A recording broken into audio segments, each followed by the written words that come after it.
The next case we'll hear is Hernandez-Avalos versus Holder. Ms. Jezik, did I say that right? Okay, thank you. Glad to hear from you. Good morning. May it please the Court, my name is Tamara Jezik, and I represent Maydai Hernandez in her petition for review of an order of the Board of Immigration Appeals denying Ms. Hernandez's application for asylum and ordering her removed to El Salvador. Now, there are three issues before the Court.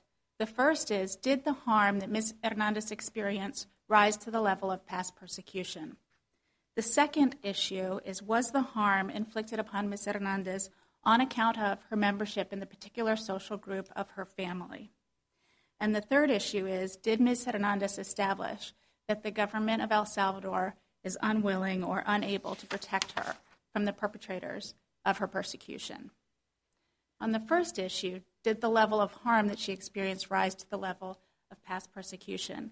The BIA did not decide this issue. We know from Crespin-Valladares versus Holder and from Lee versus Gonzalez that the threat of death qualifies as persecution.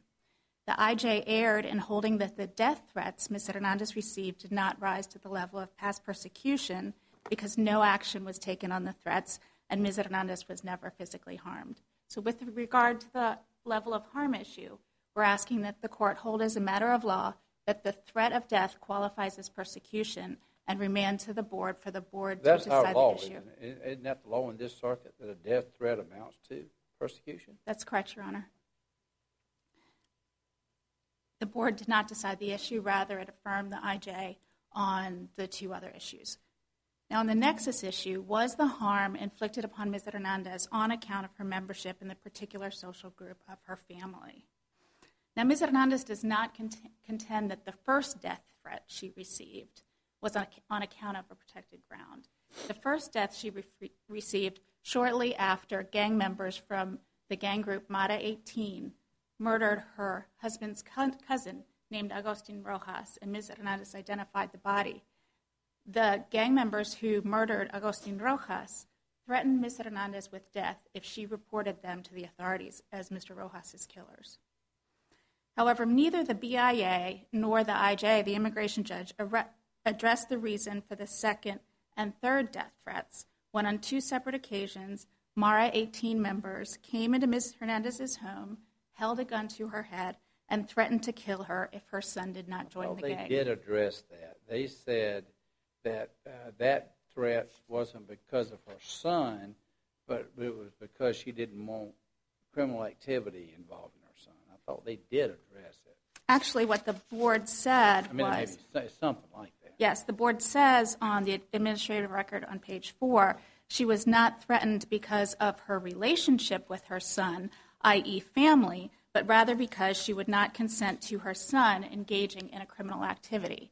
Now, there's no other criminal activity at issue in the case except for joining a gang. So essentially, the Board is saying she was not threatened because of her relationship to her son. And the IJ found her credible.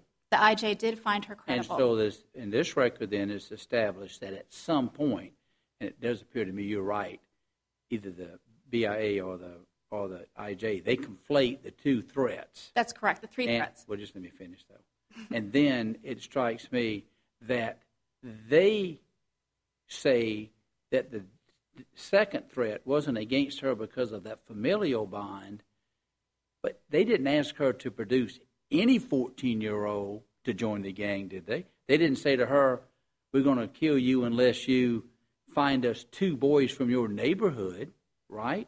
That's correct. It was all focused on her son. That's correct. And her role over and influence over her son. Isn't that right? Is that your argument? Yes, precisely because she is her son's mother. That is why she was threatened with death. Now, there are three separate grounds for the court to vacate the board's decision on the nexus issue. One is that the immigration judge actually stated in his opinion that there was, quote unquote, no evidence that the threats were made to Ms. Hernandez or her son because of family ties or status or membership. And this, of course, was clear error because of Ms. Hernandez's testimony, both in court and in her affidavit. And the BIA is charged with reviewing factual determinations for clear error, but the BIA found that there was no error. So that is one reason for the court to vacate the BIA's decision. The second reason is because both the IJ and the BIA abused their discretion by providing no reasoning for determining that the second and third death threats were not on account of Ms. Hernandez's relationship to her son. Indeed, in their opinion itself, they seem to acknowledge that her relationship with her son was one central reason for the death threats. Isn't it a central reason? It doesn't have to be the only reason. That's right. The law says that it does not have to be the only reason, just a central reason. So we contend that the board and the IJ abused their discretion by failing to provide a reason for its decision on the nexus analysis. And Aquino Cordova versus Holder, quoting Tassi versus Holder, has told us that the BIA abuses its discretion if it fails to offer a reasoned explanation for its decision. What would you have us do on that? Just say they were wrong and say that it was a central reason? Or would you want us to remand because you pointed to some error they made for them to have the opportunity to correct on that prong, on account of a protected ground? Well, Your Honor, I also do believe that the agency's decision was not supported by substantial, reasonable, and probative evidence on the record as a whole. So I do believe that the court could hold that the record compels the court to conclude that the death threats were precisely on account of the mother's relationship with her son. The first two issues, let's talk about the first two issues. You think that, although there's a very high standard, we'd be compelled to find otherwise. You think that is the case on the death threat existing and that death threat, issue number two, being at least in part because of her connection to her son. I do. I believe that the evidence is so strong that it compels the court to conclude that the death threat was because of a what about the third, protected ground. Third factor? The third factor is whether Ms. Hernandez has established the government is unwilling or unable to protect her against the perpetrators of her persecution. Now, there are three reasons that the BIA erred in affirming the IJ's conclusion that the petitioner failed to establish that the government was unwilling or unable to control. The first is that one of the three reasons that the IJ gave for determining that Ms. Hernandez had not met her burden was, and I quote from administrative record on page 50, despite the gang problem in El Salvador, which is quite serious, law enforcement in that country, with significant support for the United States government, has taken a variety of law enforcement and social measures to address gang criminality. Now, in this case, the immigration judge committed error in relying on country condition evidence outside the record that without citing to it. And Ms. Hernandez, in her brief before the BIA, challenged this finding. She stated, and it's on page 18 of the record, that there is no evidence in the record that stands for the proposition that El Salvador's government is able to curtail gang violence. And the board's decision from 1997, matter of SMJ, tells... Let me ask this, and I hate to interrupt you, because I know it's complicated. But is it your position that what the IJ said, the IJ just said that? Yes. Just said it. Well, the IJ was relying on knowledge that the IJ had accumulated. That's what I mean, but just said that based on his or her, I'm not sure, was it a his? His. His knowledge. That's correct. There was no evidence in the record about the law enforcement taking significant steps to address the gang problem. Was the State Department report on El Salvador entered in the record? It was not entered in the record in the IJ level. When Ms. Hernandez appealed to the BIA, she included a cite and a quote from the 2011 State Department report. What did the BIA say about that point, about what he did on that score? The BIA said nothing. The BIA said that there was no clear error in the immigration's decision on the unable and unwilling to protect element. So it was your argument that the IJ just stated what he said he knew. He didn't say it, but it's implicit. Mm-hmm. I know this about the country. They're trying pretty hard. And then the BIA said nothing about his saying that. That's correct.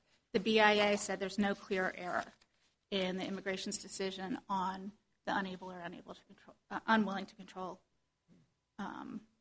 element. What are any other weaknesses on the third decision Yes. And the agency distorted the record and disregarded important aspects of the petitioner's claim. And Aquino has told us, citing Tassi, that the BIA abuses its discretion if it distorts or disregards important aspects of the applicant's claim. Now, both the IJ and the BIA distorted the significance of the fact that one of the 5 gang members who murdered Agustin Rojas and who threatened Ms. Gonzalez was imprisoned for an unrelated crime. While it disregarded a number of important elements in the record, it disregarded... By the way, I hear what you're saying. You say the BIA was just factually wrong on that point. No. Okay. The IJ, Ms. Hernandez did testify that one of the gang members responsible for Agustin's murder was imprisoned for 25 years for unrelated crimes. And one reason that it's not significant is we don't know anything about those crimes. We don't know who the victim is. We don't know where the So you say it was place. one of the gang members involved in the murder. It's just that the sentence was not because of the murder. He was convicted for other crimes. Right. No one was convicted for the murder of So the answer Agustin to my Rojas. question would be yes. I said a person involved in the murder was put in jail, but there's not any evidence that he was put in jail for the murder. The evidence is that he was put in jail for other crimes. That's what Ms. Hernandez testified to. So is there any evidence that he was put in jail for the murder? No. Okay. No. Okay. Aspects of the testimony of Ms. Hernandez, and again, she was ruled credible. She testified in her affidavit that she lived in a neighborhood that was controlled by the 18th Street Gang on page 146 of the record that's in her affidavit. She testified in court that she knew gang members were from the 18th Street Gang because they lived in the same neighborhood. And we know from her asylum application on page 70 of the record that she lived in the neighborhood from 1994 to 2008. And she knew that MS-13 gangs made incursions into her neighborhood. And she states in her affidavit, "Of course, I was fearful and I knew the authorities could not provide me with any degree of protection. For that reason, I did not turn them in." Also in her affidavit, she stated, "Reporting these incidents to the police was not an option for me." Let me ask you, what would you propose our remedy be on the third issue? You said the first two we could decide. Can we decide the third issue based on this record? Or do you say, do we have to remand that, or can we decide it? Can we decide it as this court? Certainly, at the least, I believe that the court has to remand. I didn't ask you that.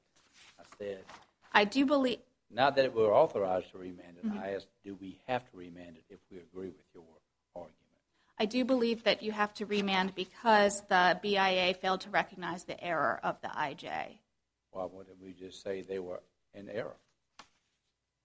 And just say that she has established that third prong? I believe that the court could do that. And I do believe that the testimony, because the court found her credible... That's my question. Okay. Maybe I'm confusing you. You said on the first two, it clearly was an error of law or enough basis that we could reach an opposite conclusion. Mm-hmm. In the third issue, on the condition of the country, could we just decide that ourselves compelled on the record, or do we have to remand for them to make some determination? That's my question. I do not think that the court has to remand because the BIA has already had the opportunity to address the issue, and they decided it wrongly. In other words, you would see it as, while they didn't make a decision, it was in front of them. They could have, in fact, as you say, they should have, and failing that, we could just go ahead and decide the issue based on this record because you think it's so clear. Yes, Your Honor. Okay. But if the court disagrees with me and doesn't believe that the evidence compels the opposite conclusion, then the court must remand because of the error of law and because the BIA disregarded important aspects of Ms. Hernandez's testimony. What in the country report do you think might compel us to make the decision you would want? Just is something in that report you think compels us to think that El Salvador either can or won't control gang violence? I think the country report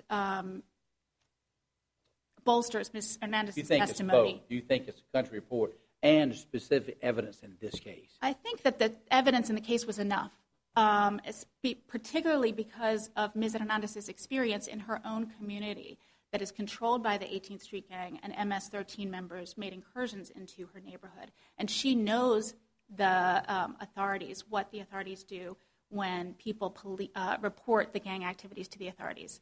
They either detain the individuals for a couple of days, or the people who report the gang activity, the gang members find out, and then they're in greater danger. So I think that evidence is enough on her testimony alone. The Human Rights Report certainly bolsters her testimony. One is that gang activities in prison remained a serious problem, and gangs continue to exercise influence within the prisons. So even though there is evidence but that... it's more than prison, isn't it judicial system as well? Yes, that principal human rights abuses included widespread corruption, particularly in the judicial system. See, her claim isn't so much what goes on in the prison. She's not worried about herself being put in prison. She's worried about corruption in the judicial system. That's correct, Your Honor. But it does go to the issue of one of the gang members was imprisoned for an unrelated crime. Even if gang members are occasionally put in prison, they still continue to influence criminal activities from within the prison. Also, the State Department report tells us that intimidation and killing of police officers, crime victims, and witnesses created a climate of fear. Gang intimidation and violence against... Isn't that exactly what she testified to? Yes, Your Honor, of her own experience in her neighborhood. And gang intimidation... Do you do a lot of this type work? I do, Your Honor. Do you see it very often where the testimony from the personal experience that is credible matches up so well with the country report? This is a pretty strong match in this case. Yes, Your Honor, particularly when gangs in Central America are involved. Okay. Thank you, Your Honor. Thank you. You reserved some time.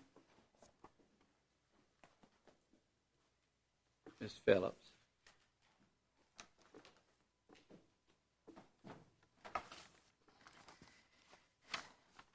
May it please the Court, Rebecca Hoffberg Phillips on behalf of the United States Attorney General. I want to start off by saying that this case reminds me much of a case this Court recently decided. Judge Wynn was actually one of the people to decide that case, unpublished decision, Solomon Membrano, because of the way that the decision starts off by saying just how sympathetic the conditions are in El Salvador, and the government fully recognizes and empathizes with the conditions there. It is truly horrendous, and it is certainly very sad and unfortunate. The problem here is that we need a legal basis for asylum, and you have to have several criteria to satisfy that legal basis. This isn't a court of equity, it's a court of law. And as sad as it is, the factual circumstances, as the Court has recognized, they're absolutely true. Well, maybe we'll just walk through the law, and you can argue against the legal basis she gave us. Well, yes. So the legal, so a few things that I want to start off with. The board did not have to determine whether the harm rose to the level of persecution. The government agrees that this court has recognized that death threats, would rise to the level and to the extent that the IJ found otherwise. Is the IJ wrong? According to this, yes. According to this court. So the government says the IJ was wrong on the fear of persecution. As to whether death threats rise to the level of persecution. That's something. Well, let's see what that means. He found her credible. She testified to a death threat. So we have the fact of a death threat in this case, correct? We do. And in this circuit, that amounts to a fear of persecution. This court found in Crespin, I believe, that would be. Yes. Is that correct? Yes or no? That would amount to. So for our analysis, the government would say that finding by the IJ would be incorrect. I believe so, okay. Based on what I do believe so. However, the board did not adopt that finding.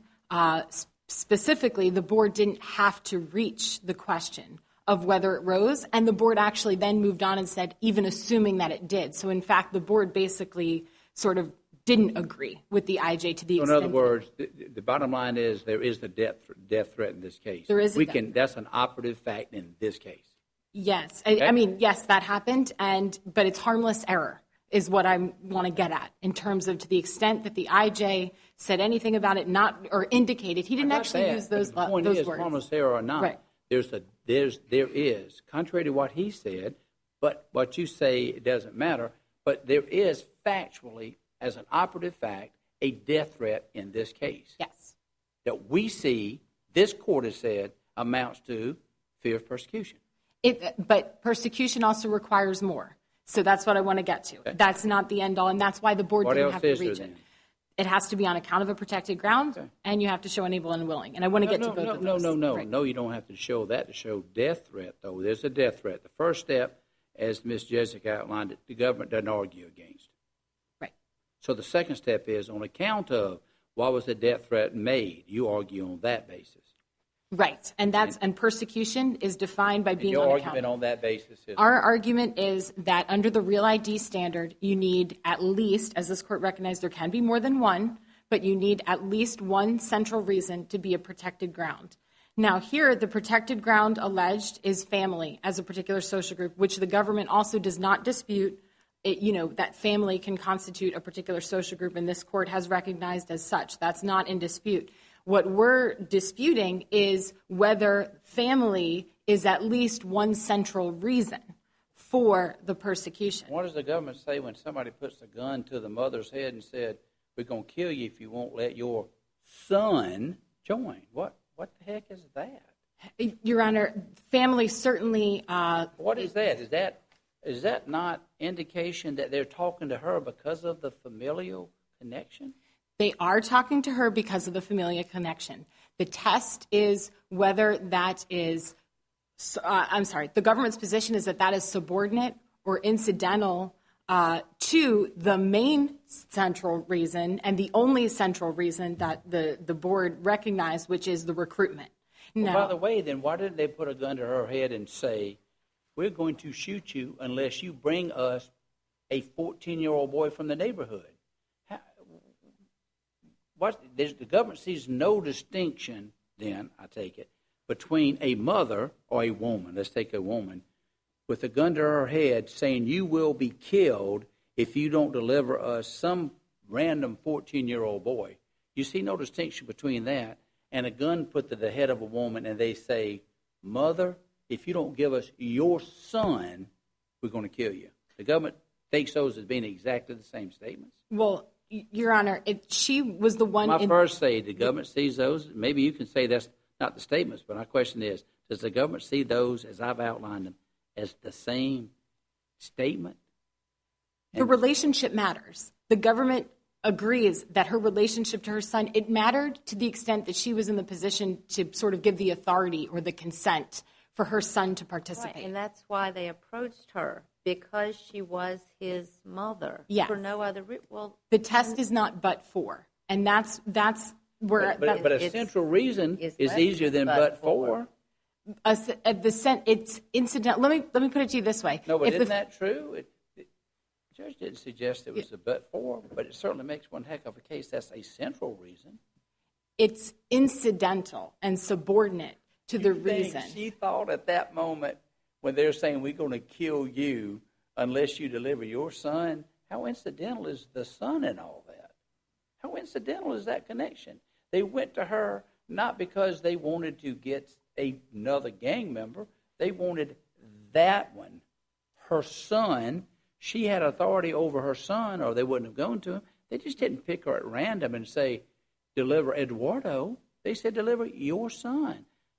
I know the government makes this argument, but I've heard it made a bunch of times. I still don't understand it. Well, if the son were claiming recruitment, the court would agree that recruitment is not on account of a protected ground. There's something a little bit odd about saying that a claim that her son could not bring for himself as being, what if they targeted. Went to the son and said, if your mother doesn't do something right, we're going to kill you. That'd be because of family, wouldn't it? If he was being targeted on account of a family membership. Just what I said. Well, they go to him. You said if recruitment isn't enough, it's hard to see how his mother could be. But if they went to the boy and said, tell your mother to produce something else for us, or we're going to kill you. That's family. But think about it. That's one person, actually. That's one person in your family. Think about if you're creating a group based on nuclear family, then what about the other members of the family? And what's telling in this case is that the petitioner has a father. The father wasn't targeted for persecution at all. The father was, in fact, the one who witnessed the murder that was part of the first incident. So what? Well, because if you're saying nuclear family is the particular social group, it matters much that members of that social group are not being targeted. Maybe they want to hear something else on that point. What's your argument on the third point? But before you leave, I want to try to at least understand the point you're making, and Right. because it does seem, it seems harsh, at least the position the government would take, and that is that a mother should be divorced from a son, that you don't consider that relationship, because the central issue, the central reason that they are the game here, they just want to recruit boys. Doesn't matter whether or not it's her son or anybody else's son. It just happens they want a son, and it happens to be her son. Exactly. And so this is one of the means by which they are exercising their recruiting. Yes. The fact of the matter is, though, she is the one who is now here, and the only reason that she is saying she's being threatened is because a mother is going to do this. And the reason she wouldn't do it for the kid across the street, likely. I don't know, maybe she would, or someone else. And it's not just bring the kid, it's allow them to do it, and it's her son. And she's put in this position of saying, well, if I'm credible and there's a fear of death, and the act that I'm confronted with is turning my son over, then I'm going to die, because I'm not going to turn my son over. That nexus seems to connect somewhat. And notwithstanding, I understand quite, it makes it, I mean, it's really harsh to think that, well, so what, just turn your son over, is essentially what you're saying. You're not, in other words, you're not going to be threatened if you just say, take my son. Is that what the end result? By no means is the government saying that she should have said. But that a threat doesn't exist if you turn the son over. I mean, there isn't. That is the reason why it seems, related to how they were targeting her. But according to her, if family as a particular social group is the reason for her being targeted, she should theoretically be targeted as a member of her family. Maybe. Listen. When I start talking, you have to stop. Oh, sorry. That's when any of us do. But it's the government's position, unless everybody in your family is threatened, that you don't have a familial bond. That's what you're saying. Why can't you? Maybe this was the first, and maybe she got out of there before they could go and say, and if your husband, there's no requirement that everybody in that familial situation be threatened. You don't say that, do you? No, Your Honor. But you can't show that her family is being targeted at all. Her family. You can show that her family connection to her son is being threatened. But it's not being threatened. That's the basis for the threat to her. One family member, which is not a group, it's an individual. So in other words, she only has one son. Well, in this case, we know that she has brothers. She has a father. These are very telling about the nature of whether or not. So if it's more than one, then it's okay? In other words, if there was several that they were trying to recruit of her family members, then that would be okay? What it would show is whether her family is being targeted. Is her family being targeted? That would show that it's a central reason. In other words, it's the government's position. If somebody threatens to kill you, if you don't do something, they have to threaten to kill you unless everybody in your family does something they won't. That's the government's position on familial tie. No, Your Honor. If they'd have put a gun to her head and said, I'm telling you this much, everybody in your family has to join. The women, they join the auxiliary. We don't care if they're grandmamas or not. Everybody. You would say that's on account of family then. Your Honor. Yes or no? No. You wouldn't have to show something along. Those people. But you wouldn't say that was on account of family then? If they threatened to kill her unless everybody in her family did something, that wouldn't be on account of family? Why are they targeting the family? What do they have against the family? Well, we know one thing. They want the family to do something, and if the family doesn't do it, they're going to kill her. So what would it take then? If I thought I was being outlandish with that question. If that isn't sufficient, what would be sufficient? I just mean that if what they want here is to recruit a member to their gang. That's Her son. Her son.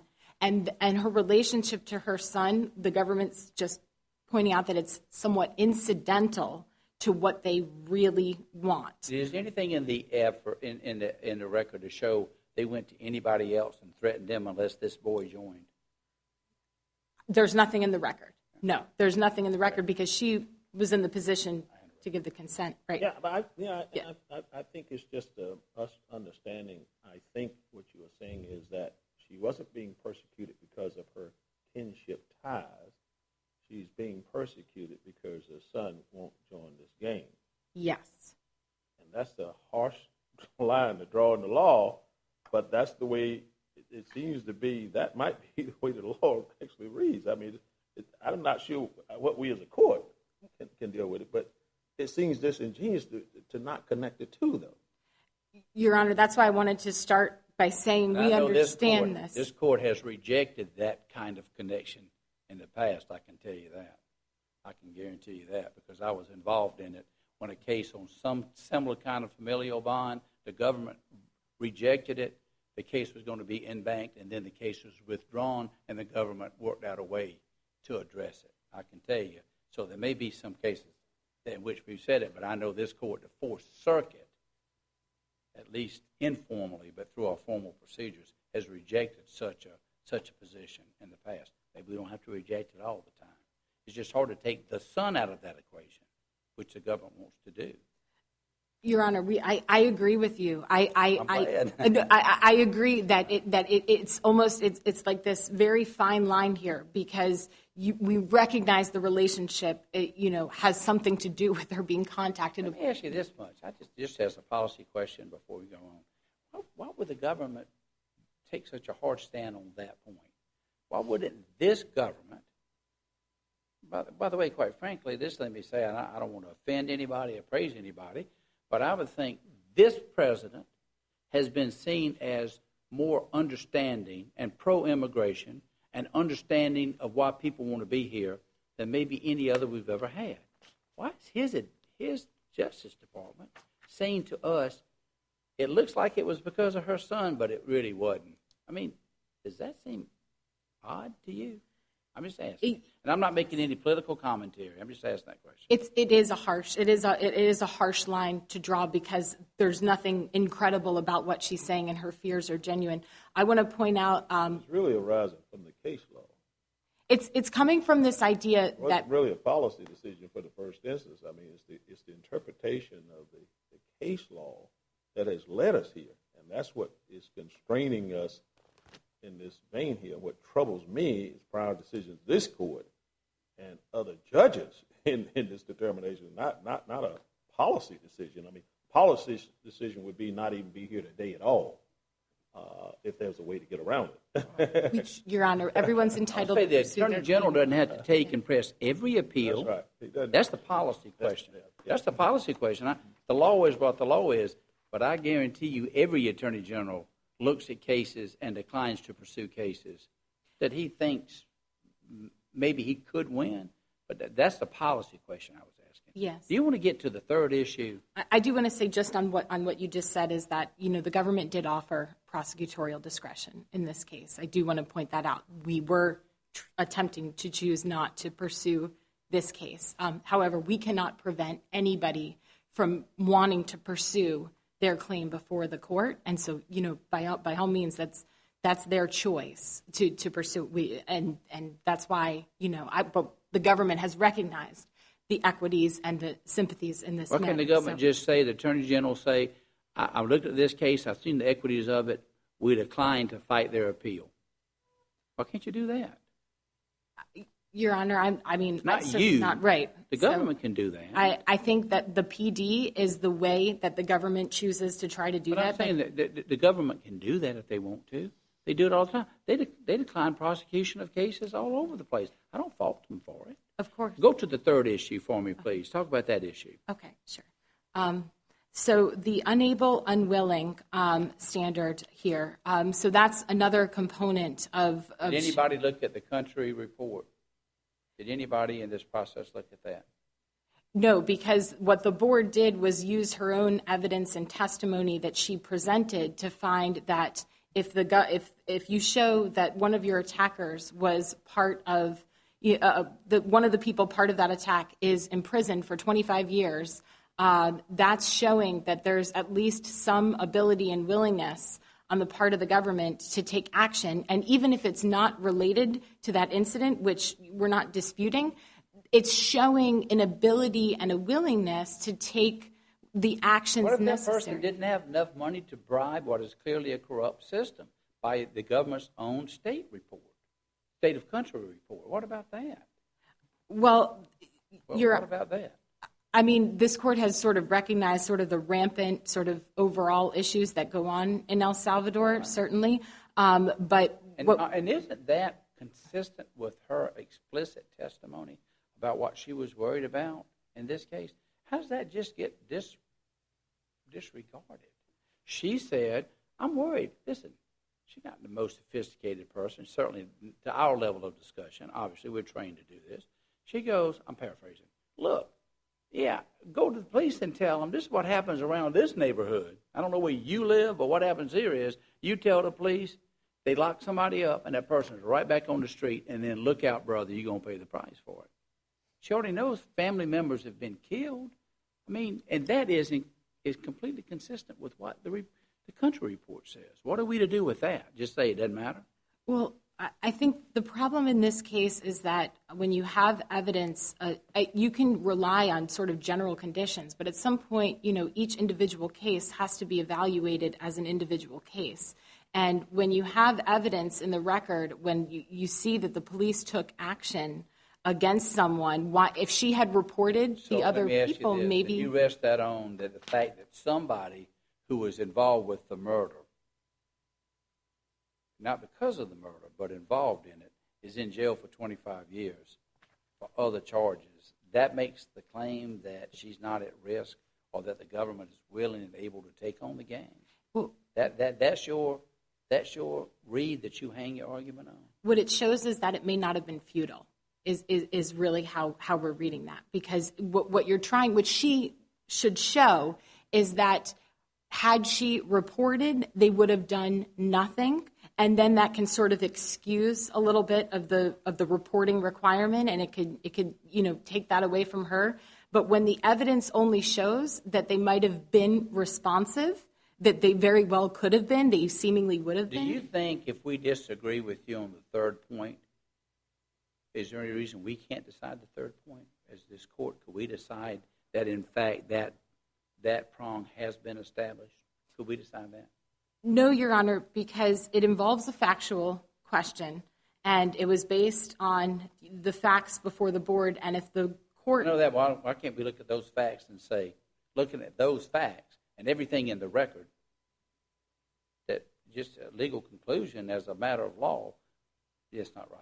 I mean, can't we do that? Well, the country report was never submitted into the record. The petitioner usually, in fulfilling their burden... Can we look at that as sort of taking judicial notice? Can we look at it? Can this court look at it? The court could take judicial notice of things like that. But also, let's just say that the country's report is in front of us, and there's no factual dispute about what's in the record, is there? Is there a factual dispute on this record? Is there a factual dispute? I don't believe... Okay. I don't think there's anything... There's no factual dispute. We know what the law is, and we know what the report is. Then we would be able to look at that and make the decision ourselves, correct? If the court was convinced that it had the facts that it needed. But, not having the country report in the record was something that Did the was BIA think they had the facts they needed? They did. So we could take those same facts and say that's enough for us, right? If the court took what the BIA did, yes. I meant in terms of looking at extraneous record evidence. There wouldn't be any extraneous record. I'm just saying, I'm talking about this record and the country report. We could look at that, correct?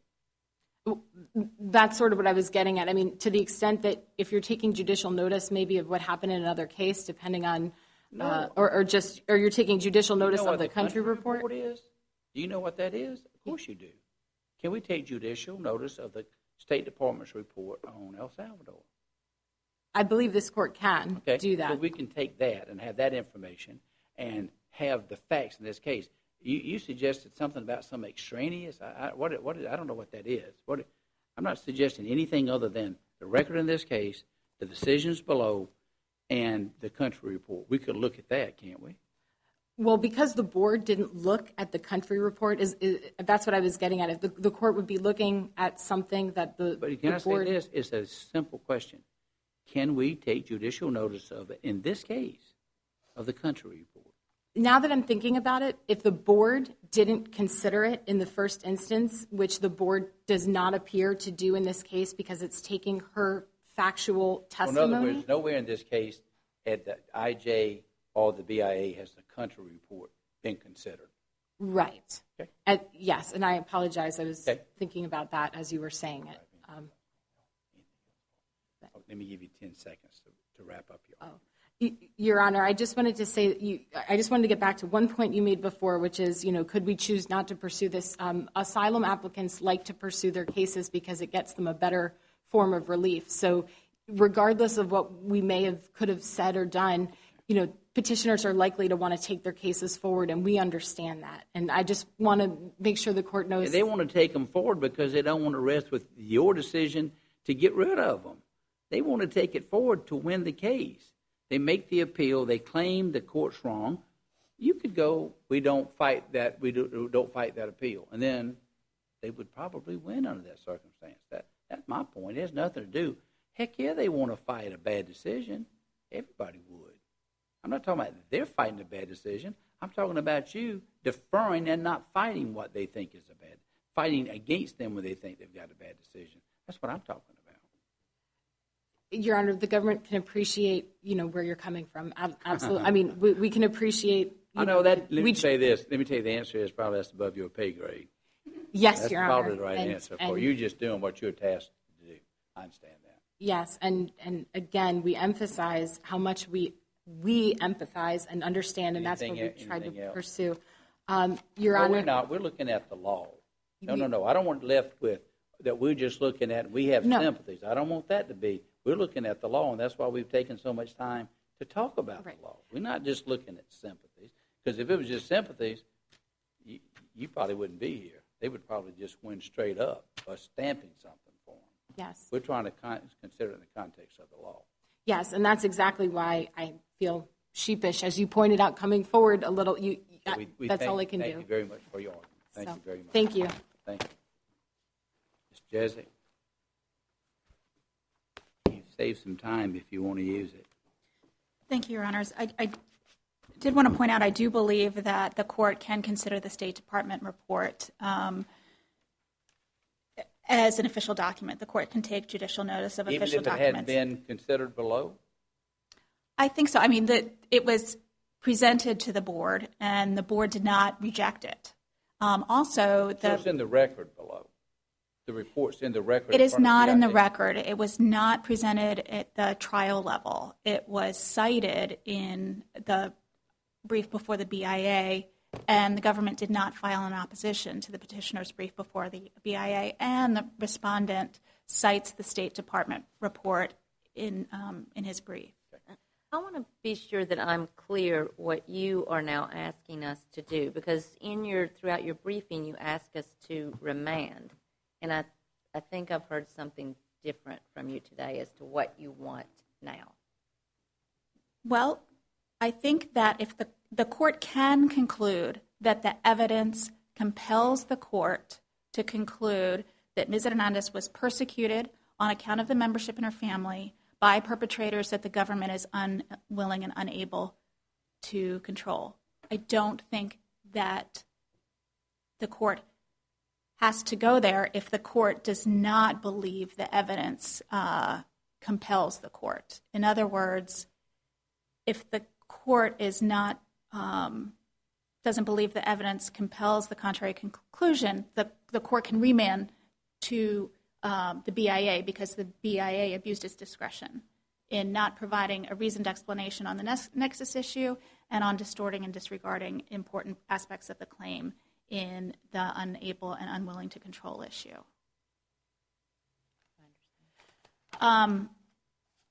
And regarding the question of the government's argument, I think the government started to advance the argument that the whole family needs to be persecuted in order to qualify. And this court addressed that issue in Aquino Cordova versus Holder in July of last year. Isn't it really the central reason has to be the family ties? Yes. And if the central reason, and this is where you look at it from a technical way, he says, well, isn't because you're a member of the family, it's because we're trying to recruit people for the gang.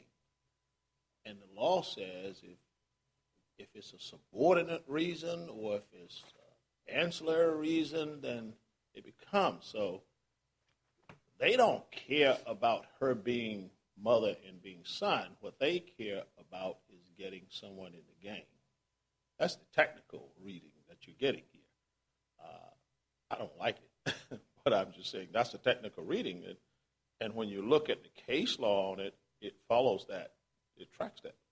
I don't think so, Your Honor. My time's run out, but I'd be happy to address. This case. By the way, let's say this. I just want to be sure it's not the central reason. It's not require a central reason. Thank you, Your Honor. A central reason. But go ahead. let me make sure I understand that. You need a central reason, but if at least the motive for whatever's going on is subordinate, the reason that it is, if it's supported to the main reason, then that's interesting. I mean, it could be. I mean, I like that, but it really changes it from you could have several central reasons. Well, and it may well be that's the way it should be. Well, just listening. The victim of the persecution in this case is the mother. And the mother was threatened that if she does not allow her son to join the gang, that she will be killed. So this case is as much about gang recruitment as Aquino Cordova is about gang warfare. In Aquino Cordova, Mr. Aquino claimed that MS-13 was threatening to kill him and had attacked him because of his relationship to his cousin and his uncle, who were, at the time of the threats, the cousin was a current member of the gang. And you're exactly right. That case there is a compelling case. I'm just thinking in terms of how this all tie in with the family. I'm just thinking he had a next-door neighbor who just loved this kid who lived next door. And the gang members come to him and says, if you don't talk this kid into joining this gang, we're going to shoot you right now. He has nothing. There's no family tie. And I'm trying to differentiate that in, well, we do have the kinship tie. Because if they could do that with the next door neighbor, they wouldn't do the mother. So it's not really the mother. They don't really want, it's just that they are using whatever means is out there. Maybe somebody else. Could be a school teacher. Could be someone else. Could be the priest who just loves his kid and says, no, I'm not going to do that. But that person could be, there's no threat for that person because you don't have the family tie. But if you pick a family member, then it's a tie. And so that's where the whole technical argument come up. It's not about you being a family member. You just happen to be someone who can make this happen, or we believe it can make it happen. But if we could pick someone else, we'd do that to get this kid into the game. But in the argument, though, that the reason she was picked was because in this situation, it's the family tie that makes the action possible. Exactly. I'm not disagreeing with that. Right. I'm not disagreeing with that aspect of it. And I'm just saying, in trying to read it technically, it's not, they picked her because of the family tie, but they could have picked someone else. But the aim is not to pick someone from the family. The aim is to get the kid. Right. And doesn't care whether or not it's mama or whether or not it's next door neighbor or priest. Right, but in this case, they picked the mother. I got you. In and this case, just like exactly right. And I'm with you right, on that. in this case, it's not a case. This case is as much about gang recruitment as Aquino Cordova is about gang warfare. But here's the thing: if they picked the next door neighbor that he called uncle, although he wasn't, and threatened him, He could try to establish family. I think but he so. would have a tougher time of doing it. I agree. Because the family tie is not there, and the arguments would be, I think, and I'm just sort of listening to Judge Wynn, and had me think about this, is he might try to establish that, but she has the biological connection, which makes that part of it right. He would just have, and I think he would have a very tough time establishing it. You would argue hard for him, but I sure think it would. would be very difficult to establish that. Right. We have Anything else that you No, want to Your add in Honor, we this just case? ask that you Anything else? vacate the order of removal and grant the petition for review. All right, Thank thank you you, Your very Honors. much. Let me say to both counsels, we enjoyed the spirited discussion with you here today. We know it's real life people involved, we know that, but we really are focusing on what do we do with the law, and quite frankly, sometimes we might think the law should be something else, but we have to follow what the law is. We just have to see how does the law apply to this case. We'll adjourn court, step down